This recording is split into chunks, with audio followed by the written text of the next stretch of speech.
দাদা এটা কি মেশিন দাদা? এটা হলো পাঁচটা মেশিন। এটা হচ্ছে ম্যানুফ্যাকচার। এই যে হচ্ছে পাঁচটা মেশিন, এটা হলো 1 টনের ওখানে ক্যাপাসিটি। 1 টনের যে ক্যাপাসিটি, এবার এতে শুধু পাস্তা যে হবে তা না। তুমি যদি মনে করে এতে ওখানে সিময় হবে, পাস্তা হবে, প্লাস আরও নানান ধরনের মোটামুটি টাইস এখানে আছে। টাইস এই যে আছে টাইস, টাইসটাকে হচ্ছে চেঞ্জ করবে। যে ডাইস লাগাবে, যে ধরনের খাবার দরকার সেই খাবারই এতে হবে হবে। মেশিন প্রাইস কীরকম আছে দাদা? মেশিনের প্রাইস আছে তোমার 9 লাখ টাকা।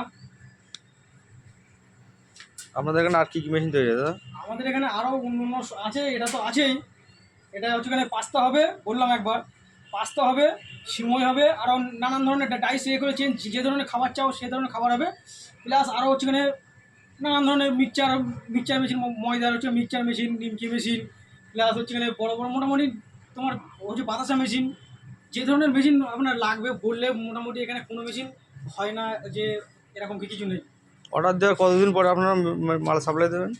অর্ডার দিয়ে এবার তো মেশিন হিসাবে তো হয়, ওটা মেশিন হিসাবে ওটা হয়। এবার হচ্ছে এখানে বড়ো মেশিন নিলে হচ্ছে এখানে দেখা যাচ্ছে পাঁচটা মেশিন নিলে একটু লাগে টাইম। এবার যদি অন্য অন্য মেশিন নেন, যেরকম মেশিন নেবেন বলবেন সেই হিসাবে হচ্ছে টাইম হবে।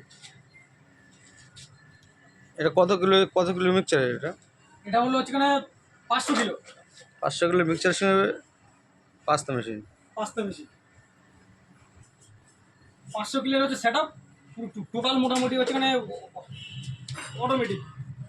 Automatic pasta machine. অটোমেটিক মোটামুটি মাল দিলে অটোমেটিক ওর মতন হচ্ছে এখানে মাল ঢুকে যাবে, মাল গিয়ে জল ওর মতো নিয়ে নেবে, অটোমেটিক মিক্সিং হয়ে মাল হচ্ছে কেটে হচ্ছে বেরোবে মাল। আর এই হচ্ছে চানলা, হচ্ছে এই যে এটা হচ্ছে নিচের মাল চানলা। মালটা হচ্ছে কাটবো, ওতে কেটে এতে পড়বে, পরে এর থেকে মোটামুটি চেলে মালটা একটা একটা হয়ে হচ্ছে নিচে যাবে। এটা চালনা। হ্যাঁ।